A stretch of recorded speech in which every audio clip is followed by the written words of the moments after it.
നമസ്കാരം. പൊതുവേദിയിലേക്ക് സ്വാഗതം. മുഖ്യമന്ത്രിയുടെ അഭിമുഖം വിവാദങ്ങൾക്ക് വഴിവെച്ചിരുന്നു. എന്നാൽ ഇപ്പോൾ ദ ഹിന്ദു ദിനപത്രം തന്നെ ആ വിഷയത്തിൽ ഖേദം പ്രകടിപ്പിച്ച് രംഗത്തെത്തിയിരിക്കുകയാണ്.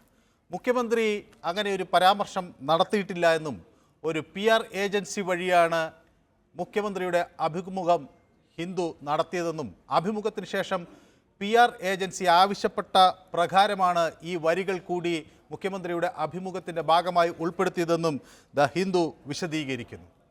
ഏതായാലും വലിയ വിവാദങ്ങൾക്കും കോലാഹലങ്ങൾക്കുമാണ് ഈ അഭിമുഖം വഴിവെച്ചത്. വിവാദമാണോ മുഖ്യമന്ത്രിയുടെ അഭിമുഖം എന്നതാണ് പൊതുവേദി ഇന്ന് ചർച്ച ചെയ്യുന്നത്. ഈ വിശദീകരണക്കുറിപ്പ് കൊണ്ട് വിവാദം അവസാനിക്കുമോ? എല്ലാവർക്കും പൊതുവേദിയിലേക്ക് സ്വാഗതം.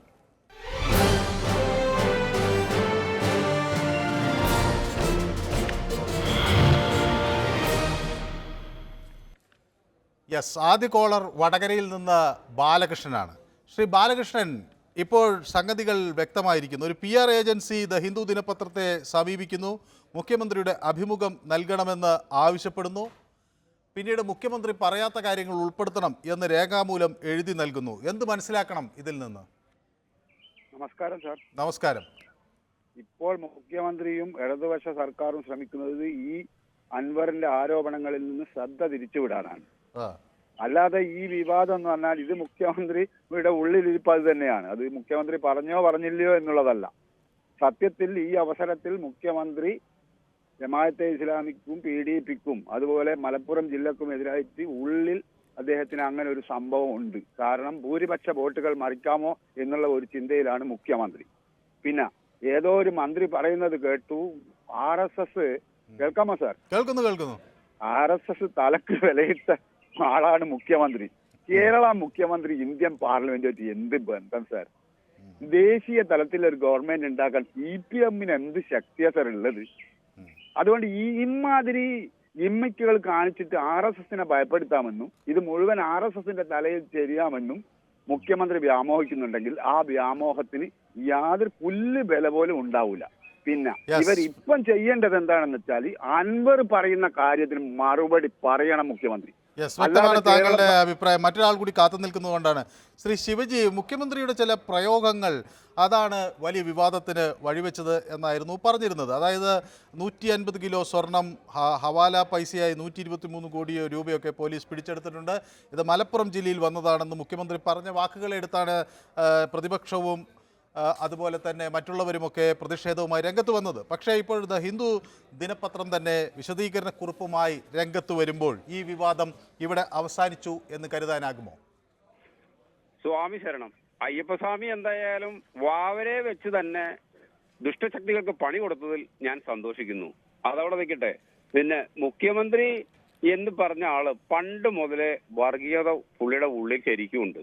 പക്ഷെ എന്താന്ന് വെച്ചാൽ പറഞ്ഞു വരുമ്പോൾ പറയും ഞങ്ങളാണ് RSS-നെ എതിർക്കുന്നത്, ഞങ്ങളാണ് RSS-നെ എതിർക്കുന്നത്. PV അൻവർ എന്ന് പറയുന്ന വ്യക്തി അന്ന് നിലമ്പൂർ സംസാരിച്ചപ്പം നിങ്ങൾ ആരെങ്കിലും പ്രൈം ഡിബേറ്റ് നടത്തിയില്ല, ഒന്നും നടത്തിയില്ല, അങ്ങേരെ മാത്രം കേൾപ്പിച്ചു. എന്തുകൊണ്ടാണ്? അതിന്റെ പ്രാധാന്യം പത്രപ്രവർത്തകരായ ഞങ്ങളെക്കാൾ ബുദ്ധിയും ശക്തിയും കഴിവുമുള്ള നിങ്ങൾ അത്രയധികം പ്രാധാന്യം അതിന് കൊടുത്തെങ്കിൽ അതിന്റെ അർത്ഥം എന്താണെന്ന് മനസ്സാറൊന്ന് ആലോചിച്ച് നോക്കി. ഒരൊറ്റ ചാനലിലും ഉണ്ടായിരുന്നില്ല, പ്രൈം ഡിബേറ്റും ഇല്ല, മറ്റോരോ ഇതുപോലുള്ള ചർച്ചകൾ ഒന്നും ഒരിടത്തും ന്യൂസ് അവർ കൗണ്ടർ പോയിന്റ് ഒന്നും ഉണ്ടായിരുന്നില്ല. ഇങ്ങനെ ഈ കാര്യങ്ങൾക്ക് ഉത്തരം പറയാതെ ഈ വഴിക്ക് വെറുതെ ഇങ്ങനെ ഈ പശയെ ചവിട്ടി പോലെ നടക്കുന്നത് പകരം സത്യങ്ങൾ തുറന്നങ്ങോട്ട് പറയേണ്ടത് മുഖ്യമന്ത്രിക്ക് വേണ്ടിയല്ലേ അങ്ങേരെ അവിടെ കാണാൻ പോയത്? ഉറപ്പല്ലേ? കേസിൽ നിന്ന് രക്ഷപ്പെടാൻ വേണ്ടി. അതുപോലെ മലപ്പുറം എന്ന സംവിധാനത്തെ അത് കള്ളക്കടത്തുകാരുടെയും മുസ്ലിങ്ങളുടെ കള്ളക്കടത്ത് കോട്ടയാണ് ഈ പറയുന്ന എയർപോർട്ടിൽ നിന്ന് വരുത്തി തീർക്കാൻ അങ്ങേർക്ക് ഉദ്ദേശമുണ്ടെന്ന് യാതൊരു സംശയവും വേണ്ട. അതിന് ഇങ്ങേരെ എത്ര കടന്ന് കളിച്ചാലും പത്രക്കാരൊരു ക്ഷമാക്കുറിപ്പൊക്കെ അയച്ചെന്നൊക്കെ പറഞ്ഞാലും ഹിന്ദു പത്രം അങ്ങനെ അയച്ചാലും അയച്ചില്ലെങ്കിലും മറ്റേ ചേട്ടൻ പറഞ്ഞ പോലെ സത്യസന്ധമായിട്ട് പറഞ്ഞാൽ വർഗീയത തന്നെയാണ് നോക്കുന്നത്. ജയിക്കാൻ വേണ്ടി വ്യക്തമാണ് താങ്കളുടെ അഭിപ്രായം. മറ്റൊരു പ്രേക്ഷകൻ കൂടി കാത്തു നിൽക്കുന്നത് കൊണ്ടാണ് സന്തോഷ് കാസർഗോഡ് നിന്ന് ചേരുന്നു. സന്തോഷ്, ഇവിടെ ഉയർന്നു വന്ന ഒരു ചോദ്യം, മുഖ്യമന്ത്രിയുടെ ഈ പ്രസ്താവന ഭൂരിപക്ഷ വിഭാഗത്തെ കൂടി വിശ്വാസത്തിലെടുക്കാനാണ് എന്നൊക്കെയുള്ള തരത്തിൽ ന്യായീകരണങ്ങൾ പല കോണുകളിൽ നിന്ന് വന്നു. പക്ഷേ മുഖ്യമന്ത്രി ഇപ്പോൾ അങ്ങനെയൊന്നും പറഞ്ഞിട്ടില്ല എന്ന് വ്യക്തമാവുകയാണ്. അത് ഹിന്ദു തന്നെ ഖേദം പ്രകടിപ്പിക്കുകയും ചെയ്തിരിക്കുന്നു. ഈ വിവാദം ഇനി അവസാനിപ്പിക്കാമോ? ആർക്ക് വ്യക്തമായി എന്നാ പറയുന്നത് സാറേ?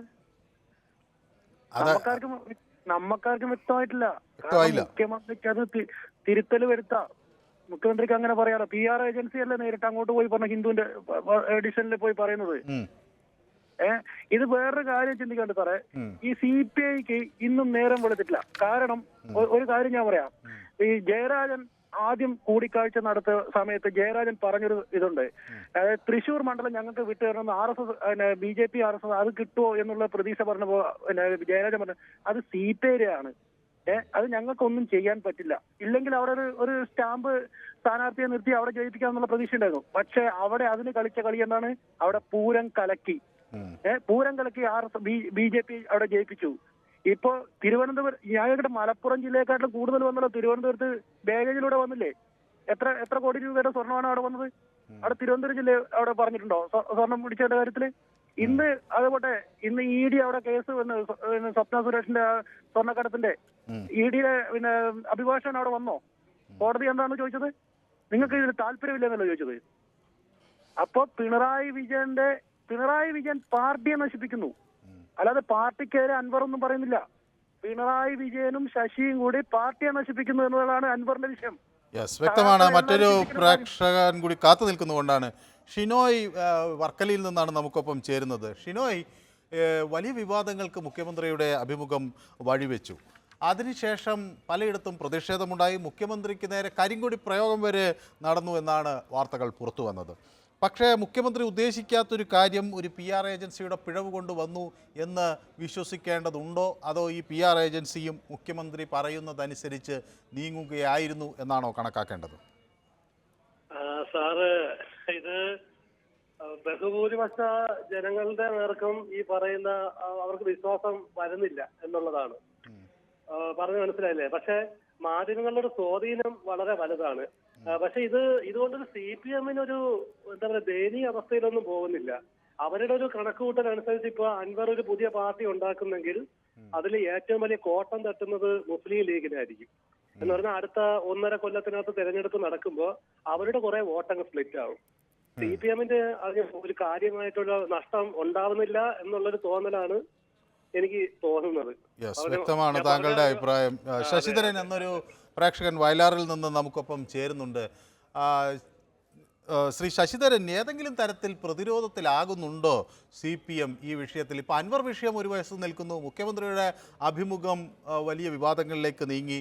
ഹിന്ദു ദിനപത്രം ശരിയാണ്, അവർ വിശദീകരണ കുറിപ്പുമായി എത്തിയിട്ടുണ്ട്, ഖേദം പ്രകടിപ്പിച്ചിട്ടുണ്ട്.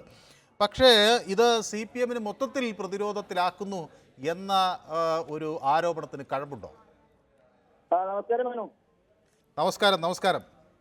ഇത് സത്യത്തിനുണ്ടല്ലോ, വ്യക്തമായി എന്ന് മനു പറഞ്ഞതിനകത്തൊരു തിരുത്തുണ്ട്. കാരണം ഇത് ആർക്ക് എന്ത് വ്യക്തമായി ഇല്ലേ? ഒരു പടത്തിൽ ജഗദീഷ് താക്കോൽ അവിടെ ഉണ്ടല്ലോ,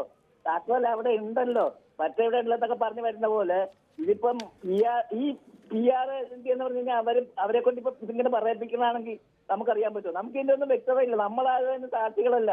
ഇവര് രക്ഷപ്പെടാൻ വേണ്ടിയിട്ട് ഓരോ നമ്പറുകൾ എടുക്കുന്നു എന്നേ നമുക്ക് വിശ്വസിക്കാൻ പറ്റുള്ളൂ. ഇത് അബദ്ധം സംഭവിച്ചു പോയി കഴിഞ്ഞപ്പോ എങ്ങനെ നിർത്തണമെന്ന് ഇത് 48 മണിക്കൂറായി ഇത് കഴിഞ്ഞിട്ട് ഇല്ലേ? 48 മണിക്കൂറായില്ലേ? 48 മണിക്കൂറായി. പത്രം വന്ന ഇന്നലെ തന്നെ ഇത് സംബന്ധിച്ച് വേണമെങ്കിൽ ഒരു വിശദീകരണ കുറിപ്പ് മുഖ്യമന്ത്രിയുടെ ഓഫീസിന് ഇറക്കാമായിരുന്നു. ആ സെക്കൻഡ് തിരുത്തിയിരുന്നെങ്കിൽ നമ്മൾ സമ്മതിച്ചു തെറ്റുപറ്റി. ഇത് എങ്ങനെ തടിയൂരാം? കാരണം ശക്തമായ പ്രതിഷേധം വന്നു. മലപ്പുറത്തു നിന്നും മുസ്ലിം സമുദായത്തിന്റെ ഭാഗത്തു നിന്നും ശക്തമായ പ്രതിഷേധം വന്നത് കൊണ്ടാണ് ഇതിപ്പം ഇങ്ങനെ ഒരു വളഞ്ഞ വഴി കൂടെ തിരുത്തുന്നതിന് സാധാരണക്കാർ ചോറുണ്ടെന്ന അരിയാഹാരം കഴിക്കുന്ന സാധാരണക്കാരന് മനസ്സിലാകുള്ളൂ. പിന്നെ ഇത് മുഴുവനും ഈ ഓരോന്നിനെ മറയ്ക്കാൻ പറ്റും. ഇപ്പൊ ഒരു പ്രശ്നങ്ങളും ഇല്ലല്ലോ. ഒരു അൻവർ, ഒരു അമ്മ, ഒരു സിനിമാ മേഖല, ഇതെല്ലാം കൂടെ കൊണ്ട് നമ്മൾക്കിപ്പോ വേറെ ഒരു വിഷയവും ചർച്ച ചെയ്യാൻ ഇവിടെ നേരമൊന്നുമില്ല. ഇനി നാളെ ഉണ്ടാവും പുതിയൊരു വിഷയം. 24 മണിക്കൂറിൽ അടുത്ത വിഷയം എന്തെങ്കിലും വരും.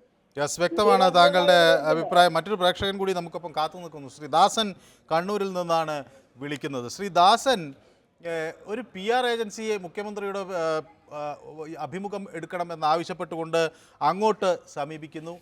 പറയാത്ത കാര്യങ്ങൾ കൂടി ഉൾപ്പെടുത്തണം എന്ന് ആവശ്യപ്പെടുന്നു. ദ ഹിന്ദു ദിനപത്രം അതിന് അംഗീകരിക്കുന്നു. പിന്നെ ആ വാർത്ത അച്ചടിച്ചു വന്ന അടുത്ത ദിവസം അങ്ങനെ പറയാൻ താൻ ഉദ്ദേശിച്ചിട്ടില്ല എന്ന് മുഖ്യമന്ത്രി പറയുന്നു. തെറ്റുപറ്റിയതായി ദിനപത്രം വ്യക്തമാക്കുകയും ചെയ്യുന്നു. ശ്രീ ദാസന് ഇതിൽ നിന്ന് എന്ത് വ്യക്തമാകുന്നു? ഇത് മുഖ്യമന്ത്രി ശരിക്കും പറഞ്ഞാൽ അൻവറിനെ ഉദ്ദേശിച്ചെന്ന് പറഞ്ഞ മുഖ്യമന്ത്രി ഉദ്ദേശിച്ചതില്ല. പക്ഷെ ഞാൻ ചോദിക്കട്ടെ, ഈ മലപ്പുറം ജില്ല എന്ന് പറയുന്നത് എന്താണ്? ഇവിടുത്തെ ഒരു മുസൽമാന്റെയോ ഒരു ഹിന്ദുവിന്റെയോ ഒരു ക്രിസ്ത്യാനിന്റെയോ തറവാട് തൊട്ടല്ല മലപ്പുറം ജില്ല. കേരളത്തെ 16 ജില്ലയിൽ ഒന്ന്. നിങ്ങൾ നോക്കോ, നാളെ തന്നെ ഹസൻ നസ്രുള്ളയുടെ അനുസ്മരണം നടന്നു. അല്ല അങ്ങനെയല്ല. അതിലൊരു ചെറിയ പ്രശ്നം വന്നിരിക്കുന്നത് എന്താണെന്ന് വെച്ചാൽ, when our government acts against Muslim extremist elements, these forces try to project that we are against Muslims. അപ്പോൾ മുസ്ലിംസ് എന്നുള്ളൊരു പ്രയോഗം ഈ അഭിമുഖത്തിൽ വന്നിട്ടുണ്ട്. അതായത് തീവ്ര നിലപാടുകൾ അല്ലെങ്കിൽ തീവ്രവാദ കണ്ണികൾക്ക് എതിരെ നടപടിയെടുക്കുമ്പോൾ അത് മുസ്ലിങ്ങൾക്കെതിരെയാണ് എന്ന് പറയാൻ ഉള്ള ശ്രമം നടക്കുന്നു. അങ്ങനെ പറഞ്ഞിട്ടുണ്ടെങ്കിൽ പാടില്ല. പക്ഷേ ഈ മുഖ്യമന്ത്രി ഉദ്ദേശിച്ചത് നമ്മളെ അൻവർ ഈ മയക്കുമരുന്നും മറ്റേ തീവ്രവാദമായിട്ട് ബന്ധമുണ്ട് ഈ അൻവറിൽ നിന്ന് സ്ഥാപിക്കാൻ വേണ്ടി ശ്രമിച്ചാണ്. പക്ഷെ നിങ്ങൾ നോക്കിക്കോളെ, ഇനിയിപ്പോ ഇതിൽ നൂരാൻ വേണ്ടിയിട്ട് ഹസൻ നസ്രുള്ളക്ക് അനുസ്മരണം മിക്കവാറും നാളത്തെ 140 അസംബ്ലി മണ്ഡലങ്ങളും CPM-ന്റെ വകയിലുണ്ടാവും. കാരണം പിടിച്ചു നിൽക്കട്ടെ. ഇതൊക്കെ എന്ത് നാരെ രാഷ്ട്രീയമാണോ?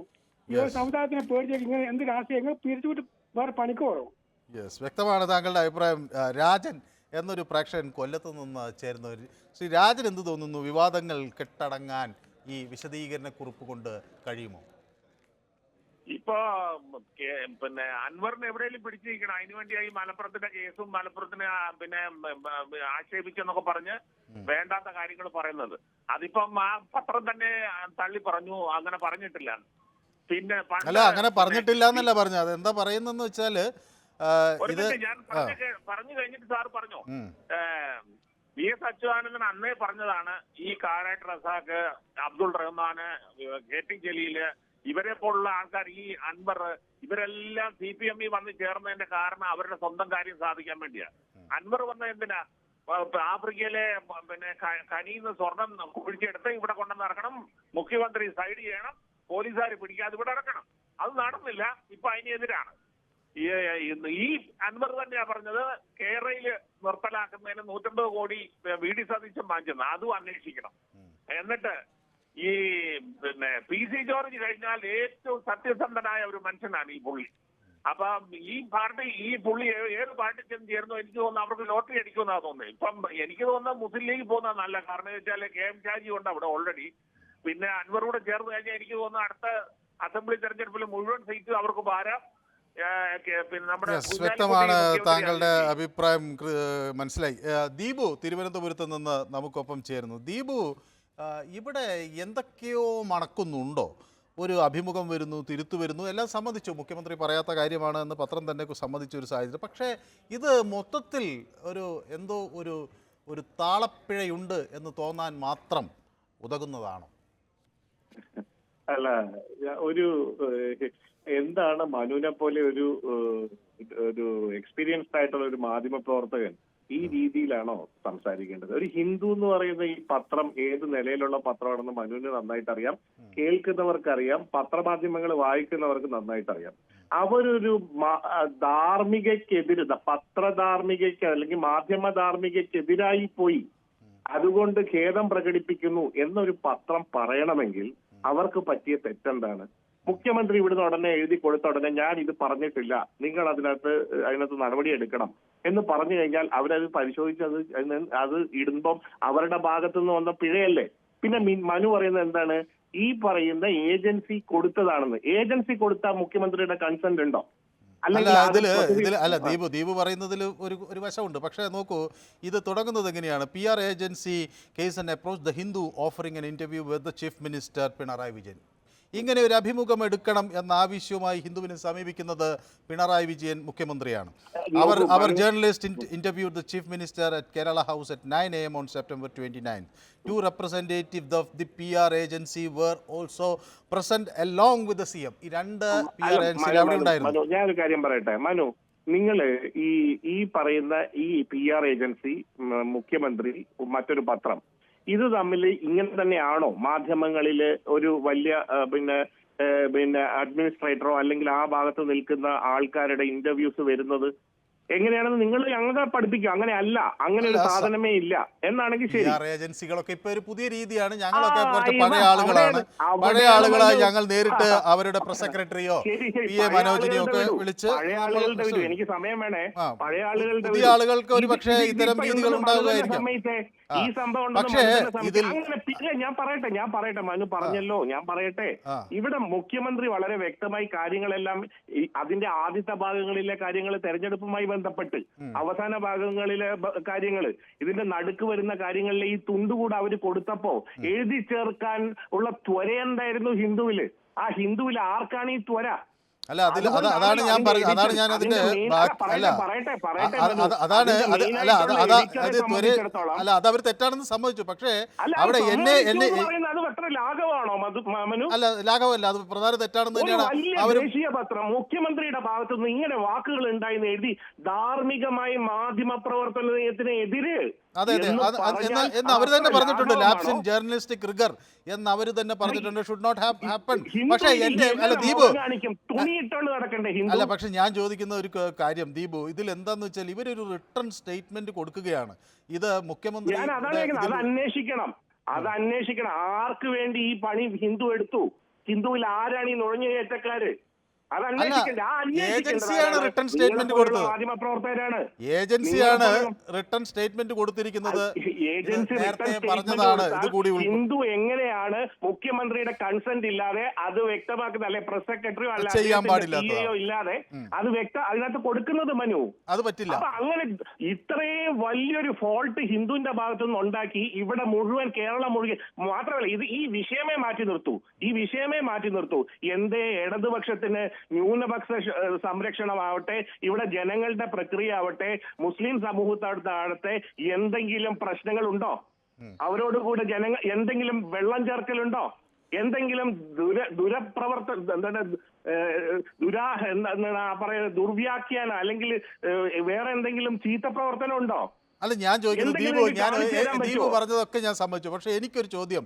ഈ പത്രം ഇന്നലെ രാവിലെ 6 മണിക്കാണല്ലോ പുറത്തു വന്നത്. ഇത് കഴിഞ്ഞ് ഈ 40 മണിക്കൂറോളം പിന്നിടേണ്ടി വന്നത് എന്തുകൊണ്ട്? ഇങ്ങനെ ഒരു വിശദീകരണം ആവശ്യപ്പെടാൻ താങ്കളെ പറയാത്ത കാര്യം ഇതാ അഭിമുഖത്തിൽ അടിച്ചു വന്നിരിക്കുന്നു എന്നത് എന്തുകൊണ്ട്? അവിടെ ഒരു മുഖ്യമന്ത്രിയുടെ ഓഫീസ് ഒരു അഭിമുഖം മുഖ്യമന്ത്രി വ്യക്തമാക്കട്ടെ. അത് നിങ്ങൾ മുഖ്യമന്ത്രിയോട് ചോദിക്കാം. അത് മുഖ്യമന്ത്രിയോട് ചോദിക്കണം. പക്ഷെ അപ്പോഴും നിങ്ങൾ എത്ര ലാഘവത്തോടെയാണ് ഇത് പറയുന്ന ഹിന്ദു പോലൊരു പത്രത്തിന്റെ ഒരു എഡിറ്റർ വന്നിട്ട് ഇതുപോലെ ഒരു സംഭവം ഉണ്ടായിട്ടുണ്ടോ ഈ മാധ്യമ ചരിത്രത്തില്? ഇല്ല ഞാൻ ഇതിനെ ഒരു ലാഘവത്തോടെയും കാണുന്നില്ല. ഞാൻ കാണുന്നില്ല എന്ന് മാത്രമല്ല, എനിക്ക് അതിൽ ഒരു പാഠമാണ് അത്. ഞങ്ങൾ മാത്രമല്ലല്ലോ, ആ പത്രവും സമ്മതിക്കുന്നു എന്നിടത്താണ് ഞാൻ അവരെ കുറെ അംഗീകരിക്കുന്നത്. അതാണ് ഞാൻ കുറ്റപ്പെടുത്തുകയല്ല. ഇങ്ങനെ ഒരു കൺസെന്റ് ഇല്ലാതെ ഒരു PR ഏജൻസി വഴി അങ്ങനെ അവർ കൊണ്ട് കൊടുക്കുന്ന ഒരു കത്ത് ഹിന്ദുവിൽ പോലെ ഒരു പത്രത്തിൽ പ്രസിദ്ധീകരിച്ചു വരിക, മുഖ്യമന്ത്രിയുടെ പേര് പ്രസിദ്ധീകരിച്ചു വരിക, അതും എത്ര ഇതായിട്ടുള്ള സാധനമാണ് വന്നിരിക്കുന്നത്. ഇത് ഏതെല്ലാം രീതിയിൽ വ്യാഖ്യാനിക്കാം. അപ്പൊ ഇത് കൃത്യമായി അപലപിക്കേണ്ടതാണ്.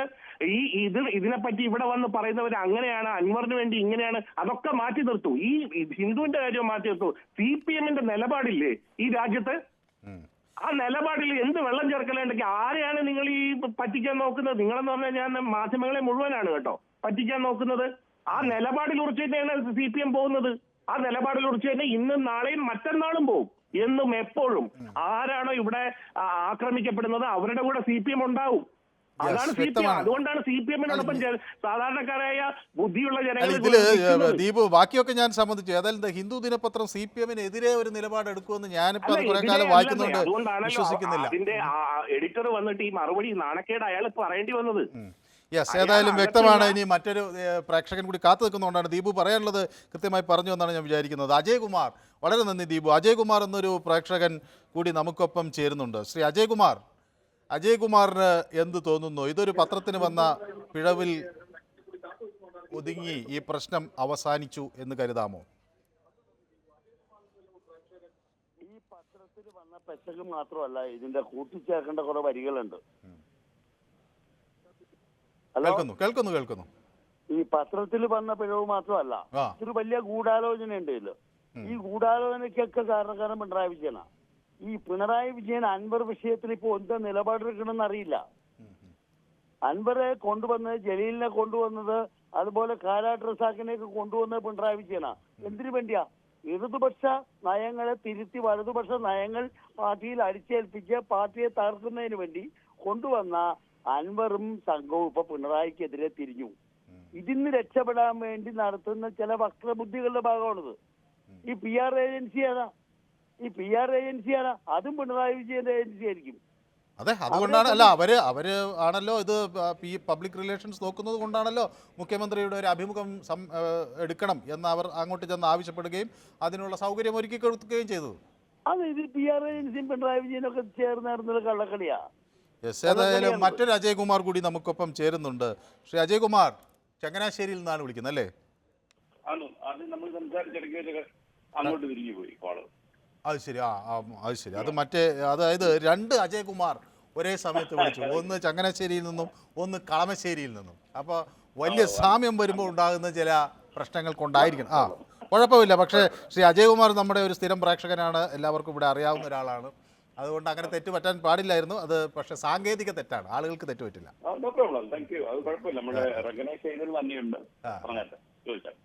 യെസ്, ശ്രീ അജയ്കുമാറിന് എന്ത് തോന്നുന്നു? ഈ വിവാദം അവസാനിച്ചോ? അല്ല, വിവാദം അവസാനിക്കാൻ സാധ്യതയില്ല. കാരണം വിവാദം ഇനി അടുത്തൊരു വിവാദം വരുന്നതിന് വരെ ഈ വിവാദം കത്തി നിൽക്കും. ഇനിയിപ്പോ ശരിക്ക് ഇപ്പൊ മുഖ്യമന്ത്രി ഞാൻ പറഞ്ഞതല്ല എന്ന് അദ്ദേഹം പറഞ്ഞാൽ തന്നെയും ഒരു കേരളത്തിന്റെ ഒരു പ്രത്യേക ഭാഗത്താണ് ഏറ്റവും കൂടുതൽ ആവാലപ്പണം വരുന്നത് അല്ലെങ്കിൽ കള്ളക്കടത്ത് സ്വർണം വരുന്നത് എന്ന് പറഞ്ഞു കഴിഞ്ഞാൽ അതൊരു മതവിഭാഗത്തിനെതിരെ മാത്രമാകുന്നത് എങ്ങനെയാണ്? ഇപ്പൊ കൊച്ചിയിലാണ് ഏറ്റവും കൂടുതൽ മയക്കുമരുന്ന് കച്ചവടം. അല്ല, അത് അങ്ങനെയല്ലെന്നേ. അത് ഒന്നാമത് മുഖ്യമന്ത്രി പറഞ്ഞിട്ടില്ല എന്ന് മുഖ്യമന്ത്രി പറയുന്നു, ഹിന്ദുവും സമ്മതിച്ചു. പക്ഷെ അതിൽ വന്നൊരു ചെറിയ പ്രശ്നം അതിന് തൊട്ട് മുമ്പത്തെ വരിയാണ്. അത് ഹവാലകൾ പിടിക്കുമ്പോൾ അത് മുസ്ലിങ്ങൾക്കെതിരെയാണ് എന്ന തരത്തിൽ കാണിക്കുന്നു എന്നൊക്കെ പറയുമ്പോൾ അത് ആ ഒരു മതത്തിന് നേരെയുള്ളൊരു നിലപാടായി വരികയാണ്. ഈ ആൻറ്റി സ്റ്റേറ്റ് ആൻറ്റി നാഷണൽ ആക്ടിവിറ്റീസിന് ഈ പണം ഉപയോഗിക്കുന്നതൊക്കെ പറയുമ്പോൾ അങ്ങനെയാണത് വിവാദങ്ങളിലേക്ക് വന്നത്. അതുകൊണ്ടാണ് മുഖ്യമന്ത്രി അതിനെ എതിർക്കുകയും ചെയ്യുന്നതാണ് ഞാൻ വിചാരിക്കുന്നത്. അങ്ങനെ പറഞ്ഞാൽ തന്നെയും അത് റീചെക്ക് ചെയ്യാതെ ഇവര് ഹിന്ദു പോലൊരു പത്രം അത് ഇടുവോ? അല്ല, ഹിന്ദു മാപ്പ് പറഞ്ഞു, ഹിന്ദു ഖേദം പ്രകടിപ്പിച്ചു. ഇപ്പൊ നിങ്ങൾ തന്നെ ഒരു ഇതുപോലത്തെ ഒരു VVIP അല്ലെങ്കിൽ ഉന്നത പ്രോട്ടോകോൾ ഉള്ള ഒരാളുടെ ഇന്റർവ്യൂ എടുത്തു കഴിഞ്ഞാൽ ഇതുപോലെ എന്തെങ്കിലും വിവാദമുണ്ടെന്ന് നിങ്ങൾക്ക് തന്നെ തോന്നിക്കഴിഞ്ഞാൽ ഞാൻ മനസ്സിലാക്കിയിടത്തോളം നിങ്ങളത് റീചെക്ക് ചെയ്യാറുണ്ട്. ഇതിൽ ഹിന്ദു ദിനപത്രം, ഞാനത് നേരത്തെ പറഞ്ഞതാണെങ്കിൽ ഒന്നും കൂടി പറയാം. ഹിന്ദു ദിനപത്രം അത് സംബന്ധിച്ചുള്ള ഒരു വിശദീകരണം നൽകിയിട്ടുണ്ട്. അവർ പറയുന്നത് മുഖ്യമന്ത്രിയുടെ ഒരു PR ഏജൻസി അങ്ങനെ അവരെ സമീപിച്ചു ഇൻ്റർവ്യൂ എടുക്കാനായി. 2 പേർ PR ഏജൻസിയിൽ നിന്നും ഉണ്ടായിരുന്നു. അങ്ങനെ അവർ ഇൻ്റർവ്യൂ എടുത്തു കഴിഞ്ഞതിന് ശേഷം ഈ വാക്കുകൾ കൂടി ഇതിൽ ഉൾപ്പെടുത്തണം എന്ന് അവരോട് രേഖാമൂലം ആവശ്യപ്പെട്ടു. ഒരു കത്തായിട്ട് തന്നെ കൊടുത്തിട്ടുണ്ടാകണം. അങ്ങനെ ആവശ്യപ്പെട്ടതിൻ്റെ അടിസ്ഥാനത്തിലാണ് എങ്കിൽ അത് അവരുടെ ഒരു താല്പര്യം എന്ന നിലയിൽ കൂടിയാണ് എന്ന തരത്തിൽ വന്നപ്പോൾ അത് കൊടുത്തു. പക്ഷേ അത് ഒരിക്കലും മാധ്യമ സംസ്കാരത്തിന് യോജിച്ചതല്ല എന്ന് ഹിന്ദു പറയുന്നു. അത് നടക്കാൻ പാടില്ലാത്തതാണെന്നുകൊണ്ട് ഖേദവും പ്രകടിപ്പിക്കുന്നു. അതാണ് സംഭവം. യെസ്, പ്രജീഷ് സുൽത്താൻ ബത്തേരിയിൽ നിന്ന് നമുക്കൊപ്പം ചേരുന്നു. പ്രജീഷ് സുൽത്താൻ ബത്തേരിയിൽ നിന്നാണ് വിളിക്കുന്നത്. പ്രജീഷിന് എന്ത് തോന്നുന്നു? ഈ കോലാഹലങ്ങൾക്ക് ഒക്കെ അവസാനമാകുമോ ഈ ഖേദം പ്രകടിപ്പിക്കുന്ന കുറിപ്പ്? തീർച്ചയായിട്ടും ഇത് കേരള സമൂഹത്തിൽ തീർച്ചയായിട്ടും നിലനിൽക്കുന്ന ഒരു വാർത്തയല്ല. കേരളത്തിലെ ജനങ്ങളെ സംബന്ധിച്ച് ഒട്ടനവധി വിഷയങ്ങൾ നിലനിൽക്കുക. നമുക്കറിയാം, നമ്മളെ പൊതുവെ മാധ്യമങ്ങളുടെ വിശ്വാസ്യതയെ ചോദ്യം ചെയ്യുന്ന വാർത്തയാണ് കഴിഞ്ഞ ദിവസം ഈ ഹിന്ദു ദിനപത്രത്തിൽ വന്നു എന്ന തരത്തിൽ കേരളത്തിലെ ദൃശ്യമാധ്യമങ്ങളിലൊക്കെ വലിയ രൂപത്തിലേക്ക് ചർച്ച ചെയ്യപ്പെട്ടു. അല്ല, മാധ്യമങ്ങളുടെ വിശ്വാസ്യതയല്ലെന്നേ ഇതിൽ സംഭവിച്ചെന്താന്ന് വെച്ചാൽ മാധ്യമങ്ങൾ ഇതിലൊന്നും പറഞ്ഞിട്ടില്ല. വാർത്ത വന്നു എന്ന തരത്തിൽ അൻവർ ഇത് ഉയർത്തിപ്പിടിക്കുന്നു. മാധ്യമങ്ങൾ ഇങ്ങനെ ഒരു അഭിമുഖം മുഖ്യമന്ത്രി കൊടുത്തു എന്ന വാർത്ത വരുന്നു. പക്ഷേ മുഖ്യമന്ത്രി മുഖ്യമന്ത്രിയുടെ ഓഫീസോ ഒന്നും ആ ഘട്ടത്തിൽ ഒന്നും പറയുന്നില്ല. ഏറ്റവും ഒടുവിൽ അത് മുഖ്യമന്ത്രിക്ക് നേരെ കരിങ്കൊടിയൊക്കെ കാണിക്കുന്ന ഒരു ഘട്ടം വന്നപ്പോൾ മുഖ്യമന്ത്രിയുടെ ഓഫീസ് വിശദീകരണം കഴിഞ്ഞ 2 ദിവസം പൊതുസമൂഹത്തിനകത്ത് കേരളത്തിലെ മാധ്യമങ്ങൾ ചർച്ച ചെയ്യുകയാണ്. ഹിന്ദു ദിനപത്രത്തിൽ വന്ന വാർത്ത തീർത്തും തെറ്റായ വാർത്തയാണ്. ഇന്ന് മുഖ്യമന്ത്രി നിഷേധിക്കുന്ന ഘട്ടമുണ്ടായി. അതോടൊപ്പം തന്നെ ഹിന്ദു ദിനപത്രത്തിന്റെ എഡിറ്റർ തന്നെ തിരുത്തുന്ന രീതി ഉണ്ടായി. പക്ഷെ കേരളത്തിന്റെ പൊതുസമൂഹത്തിൽ കഴിഞ്ഞ ദിവസം നിലനിന്ന ഈ ചർച്ച ഈ വിശ്വാസ്യത എന്നുള്ളത് മാധ്യമങ്ങൾക്ക് വളരെ പ്രധാനമാണല്ലോ. അതെ അതെ. അത് ഈ ന്യൂസ് 8 ഉൾപ്പെടുന്ന നിങ്ങൾ ഉൾപ്പെടെ ഈ തെറ്റായ അല്ല, വാർത്ത ഞങ്ങൾക്ക് അത് അങ്ങനെ ചെയ്യാൻ പറ്റില്ല. എന്താന്ന് വെച്ചാൽ ടെലിവിഷനുകളെ സംബന്ധിച്ചിടത്തോളം നമ്മളോട് പറയുന്ന കാര്യം ബൈറ്റായിട്ടല്ലേ കൊടുക്കാൻ പറ്റുള്ളൂ. പത്രങ്ങൾക്ക് അത് കൊടുക്കാം. കാരണം അവർ ഒരു പ്രസ്താവന, ഇപ്പോൾ PR ഏജൻസിയിൽ നിന്ന് മുഖ്യമന്ത്രിയുടെ ഒരു പ്രസ്താവന വരുന്നു എന്ന് പറയുമ്പോൾ സ്വാഭാവികമായത് മുഖ്യമന്ത്രി നൽകുന്നതാണെന്ന തരത്തിൽ ഒക്കെ മാധ്യമങ്ങൾ കൊടുക്കാറില്ലേ, പത്രങ്ങൾ കൊടുക്കാൻ. ടെലിവിഷനുകൾക്ക് അത് പറ്റില്ല. ടെലിവിഷനുകൾക്ക് ബൈറ്റ് വേണം. ടെലിവിഷൻ ആണെങ്കിലും ദിനപത്രങ്ങളാണെങ്കിലും അല്ല, ഇത് ശരിയല്ല എന്ന് അവർ തന്നെ സമ്മതിക്കുന്നു. അത് ഞാൻ ഇല്ലെന്ന് പറയുന്നില്ല. പുതിയ കാലഘട്ടത്തിനകത്ത് നമുക്ക് വിശ്വാസ്യത കുറയുന്ന ഒരു സംഭവം നിലനിൽക്കുകയാണ്. ഈ തെറ്റായ വാർത്തകൾ പ്രചരിപ്പിക്കുമ്പോൾ പിന്നീട് തിരുത്തപ്പെടുമ്പോൾ ആദ്യം കൊടുത്ത വാർത്തയ്ക്ക് അനുസരിച്ച് അതിന് ഹൈലൈറ്റ് ചെയ്യപ്പെടുന്നില്ല. അല്ല, ഉണ്ട്, ഹൈലൈറ്റ് ഉണ്ട്. നമ്മളൊരു ചർച്ച തന്നെ അതിൽ സംഘടിപ്പിക്കുകയാണ്. ഇത് ഇങ്ങനെ വന്നാൽ എന്ത് സംഭവിക്കും എന്ന് പറഞ്ഞ അതേ പ്രാധാന്യത്തിൽ അഭിനന്ദിക്കേണ്ടതാണ് നിങ്ങൾ ചെയ്യുന്ന ഈ ധർമ്മം. പത്രധർമ്മം, അത് ചാനൽ ധർമ്മം ഒക്കെ കൃത്യമായി ചെയ്യുന്നുണ്ട്, ഒരു പരിധിവരെ നമുക്ക് കരുതാം. പക്ഷെ നമ്മുടെ രാജ്യത്തിനകത്ത് നിലനിൽക്കുന്ന നിരവധിയായ വിഷയങ്ങൾ നിൽക്കുമ്പോൾ ഒരു കാലഘട്ടത്തിൽ ന്യൂനപക്ഷ പ്രീണനം എന്നുള്ള നിലയ്ക്കാണ് കമ്മ്യൂണിസ്റ്റ് പാർട്ടിയെ കേരളത്തിൽ ചിത്രീകരിച്ചത്, ഈ കഴിഞ്ഞ തെരഞ്ഞെടുപ്പിൽ ഉൾപ്പെടെ. യഥാർത്ഥത്തിൽ ഇത് ഈ രാജ്യത്തിനകത്ത് നിലനിൽക്കുന്ന യഥാർത്ഥ വിഷയങ്ങളെ ഈ അൻവറിനെ പോലുള്ള ഈ MLA സംബന്ധിച്ച് ഇപ്പോൾ ഏത് നിലയ്ക്കാണ് കേരളത്തിൽ എടുക്കാൻ വേണ്ടി കഴിയാം? ഏതായാലും നമ്മുടെ ഈ സമയം കേരളത്തിനകത്ത് അൻവറിനെതിരെ വന്ന ഈ ഒട്ടനവധി വിവാദങ്ങളെ സംബന്ധിച്ച് ഇപ്പോൾ ഈ കേരളത്തിലെ ഇപ്പൊ ന്യൂസ് 8 ഉൾപ്പെടെ എന്താ പറയാണ്ടാകുക? അല്ല, ഞങ്ങൾക്ക് എന്ത് പറയാൻ? അൻവറിനെ കൊണ്ടുനടന്നതും MLA ആക്കിയതും നിയമസഭയിൽ എത്തിച്ചതും എല്ലാം നിങ്ങളാണ്. അൻവർ മാധ്യമങ്ങൾക്കെതിരെ പടവാളെടുക്കുന്നയാളാണ്, അതുകൊണ്ട് മഹാനാണ് എന്ന് പ്രകീർത്തിച്ചതും നിങ്ങളുടെ നേതാവാണ്. ഇപ്പോൾ അൻവർ തിരിച്ചു പറയുമ്പോൾ വാളെടുക്കുന്നതും നിങ്ങളാണ്. ഇതിൽ ഞങ്ങൾ എന്ത് പിഴച്ചു എന്ന് പറയുന്നത് ഞങ്ങൾക്ക് അതിലൊന്നും പറയാനില്ല. ഇത് നിങ്ങൾ കൊണ്ടുവച്ച, നിങ്ങൾ എടുത്ത് തലയിൽ വെച്ച കാര്യത്തിന്റെ ഭാരം നിങ്ങൾ അനുഭവിക്കുക എന്നതിനപ്പുറത്തേക്ക് ഇത് മാധ്യമങ്ങളുടെ പ്രശ്നമാണ് അൻവർ എന്ന് പറയാൻ ശ്രമിച്ചാൽ എനിക്ക് തോന്നുന്നില്ല അത് വിജയിക്കുമെന്ന്. കാരണം മാധ്യമങ്ങൾ എല്ലാ ഘട്ടത്തിലും അൻവറിന്റെ പലതരത്തിലുള്ള പ്രവർത്തനങ്ങളെ ഇപ്പം നിങ്ങൾ പൊളിക്കാൻ നടക്കുന്നുണ്ടല്ലോ, തടയണ, ഇതൊക്കെ അനധികൃതമായി നിർമ്മിച്ചതാണെന്ന് എത്രയോ കാലങ്ങളായി ഞങ്ങൾ പറഞ്ഞപ്പോൾ നിങ്ങൾ അന്ന് കണ്ണടച്ചു. ഇപ്പൊ നിങ്ങൾക്ക് തടയണയെ കുറിച്ച് ബോധ്യം വന്നു, കാര്യങ്ങളൊക്കെ ബോധ്യം വന്നു. അപ്പൊ മാധ്യമങ്ങളുടെ വിശ്വസനീയതയല്ല, മാധ്യമങ്ങൾക്കാരുടെയും വിശ്വാസ്യത തകർക്കാനാകില്ല. കാരണം സത്യത്തിന് സ്വന്തമായി നിലനിൽക്കാൻ കഴിയും, കളവിന് മാത്രമേ കുപ്പായം ആവശ്യമുള്ളൂ എന്ന മഹത്തായ വാചകം കൂടി നമുക്ക് ഓർക്കാം. എനിക്ക് സമയം തീരെ ഇല്ലാത്തത് കൊണ്ടായിപ്പോയി. സത്യത്തിന് സ്വന്തമായി നിലനിൽക്കാനാകും, കളവിന് മാത്രം കുപ്പായം മതി. പൊതുവേദി ഈ വിഷയം ഇന്ന് ചർച്ച ചെയ്യുമ്പോൾ അത് യൂട്യൂബിൽ കൂടി പ്രേക്ഷകർക്ക് മുന്നിലേക്ക് ഞങ്ങൾ വെച്ചിരുന്നു. മലപ്പുറത്തെ അവഹേളിച്ചോ മുഖ്യമന്ത്രി എന്നത്. പക്ഷേ ഏതായാലും 82% ആളുകൾ മുഖ്യമന്ത്രി മലപ്പുറത്തെ അവഹേളിച്ചു എന്ന നിലപാട് സ്വീകരിക്കുന്നു. ഏതായാലും തിരുത്തുവന്ന സാഹചര്യത്തിൽ അവർ പലരും മാറി ചിന്തിക്കും എന്നാണ് ഞാൻ വിചാരിക്കുന്നത്. ഇല്ല എന്ന നിലപാട് 18% ആളുകൾക്കേ ഉള്ളൂ. ഇന്നത്തെ പൊതുവേദി ഇവിടെ സമാപിക്കുന്നു. നാളെ മറ്റൊരു വിഷയമായി വീണ്ടും കാണാം.